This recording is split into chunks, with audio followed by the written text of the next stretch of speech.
morning, my Real News Media TV family. Thank you so much for tuning in this morning, and I'm wishing for everyone a wonderful and a productive day.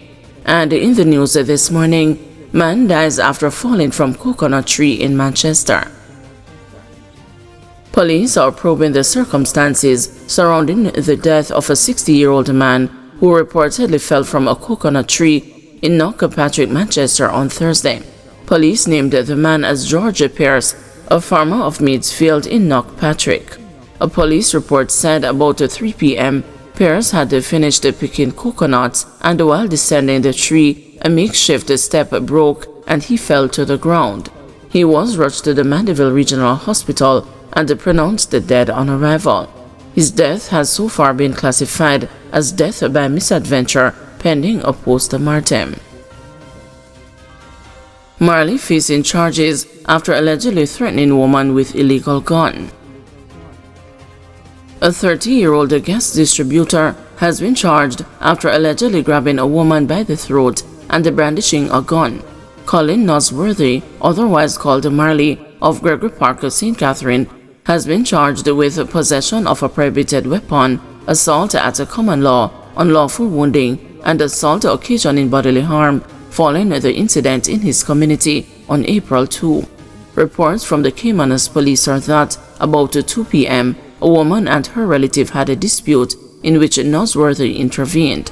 He reportedly grabbed the woman by her neck, pulled a firearm from his waistband, pointed it at her, and threatened to kill her. Passers-by who reportedly witnessed the altercation assisted the woman to the station, where a report was made to the police.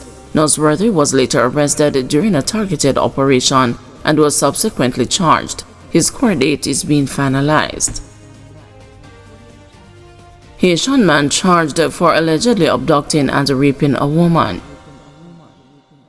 A Haitian man has been charged with rape, forcible abduction, grievous sexual assault, and assault occasioning actual bodily harm following an incident in St. James between April 16 and 17.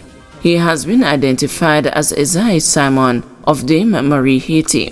The Montego Bay police say Simon and other men forcibly took a woman from her relative's house. They reportedly brought her to bushes in a nearby community where she was beaten and sexually assaulted by Simon.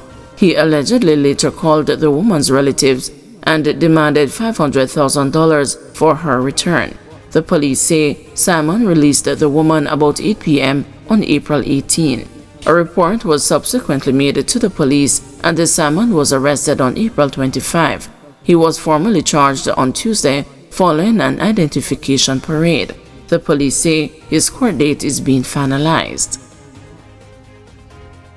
Bomb hoaxes targeting exams, says a senior firefighter.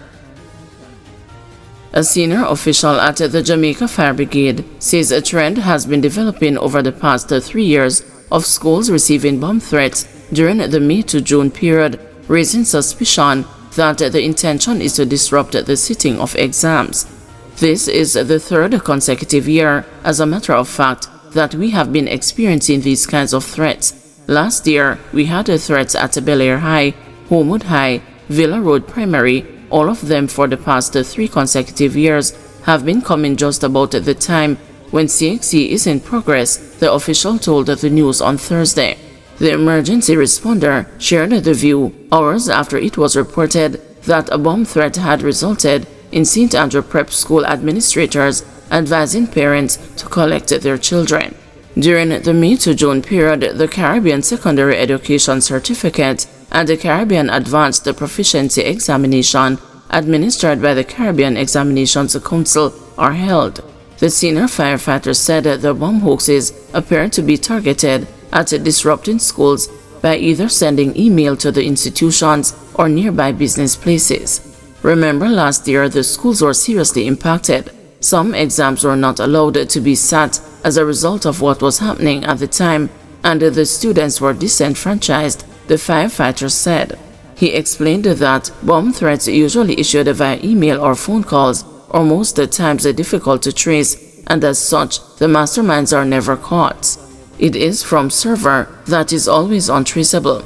All the institutions have received the threats through email, the firefighter said. In May last year, bomb scares affected operations at the Kingston College and the Campion College. On Monday this week, the Jamaica Public Service Company Villa Road office in Mandeville was closed due to a bomb hoax. JPS got it in an email and the police got it through their 119 control from an anonymous caller, the firefighter said. Another source told the news on Monday that the threat was issued shortly after the JPS office had opened, with a message claiming that a bomb was set to detonate within 30 minutes. The bomb squad was called in and they brought the K9 unit, and a complete sweep was made of the building, and no visible device that could be considered a threat was found in the facility, the firefighter said. The flow of vehicular traffic was also disrupted and affected commerce in Mandeville. Man killed after allegedly attacking fruit vendor in Mandeville. Police are probing the stabbing death of a man after he allegedly attacked a fruit vendor near the New Green roundabout in Mandeville on Thursday. People at the scene identified the victim only by his alias Akello, a resident of Clarkstown district of New Green Road. Preliminary reports are that about 3 p.m., the men got into an altercation and a knife was used to stab the victim. Police said the incident is being treated as a homicide as they await further evidence to determine whether it was a case of self-defense or murder. Fruit vendors who spoke to the news said the men have been at odds for 4 months due to an alleged love triangle involving a woman. You see, the one we dead, him used to out here and sell fruits too. But him left and then I'll come here come chop the other one over one woman. A long time them at it, and this is how it end, one of the vendors said at the scene. Police said the investigation is at an early stage and the senior investigator was unable to confirm the theory given by the fruit vendors regarding the incident. The incident is the second homicide in Manchester within the past 24 hours. On Thursday morning, 26-year-old dancer Britannia Francis was gunned down at a bar in Richmond district. Fisherman accused of fatal stabbing offered $1 million bail. A fisherman accused of opening fire at a birthday party, killing one of his colleagues last December in Old Harbour, St. Catherine, has been offered $1 million bail. Romeo Dixon, 23, was offered bail when he appeared before the Kingston and the St. Andrew Parish Court. He is to return on June 27. Dixon is charged with murder, wounding with intent, possession of a prohibited weapon, and unauthorized possession of ammunition. It was reported that on November 19, about 9:38 p.m., 47-year-old O'Neill Foga and a woman were patrons at a birthday party when several explosions sounding like gunfire was heard. When the shooting subsided, Mr. Foga and the woman were seen with bullet wounds. The police were summoned and they assisted both the victims to hospital, where Mr. Foga was pronounced dead and the woman admitted. Dixon was later arrested and charged. Guys, thanks for watching. Please join us this afternoon at 2 p.m. for another news update.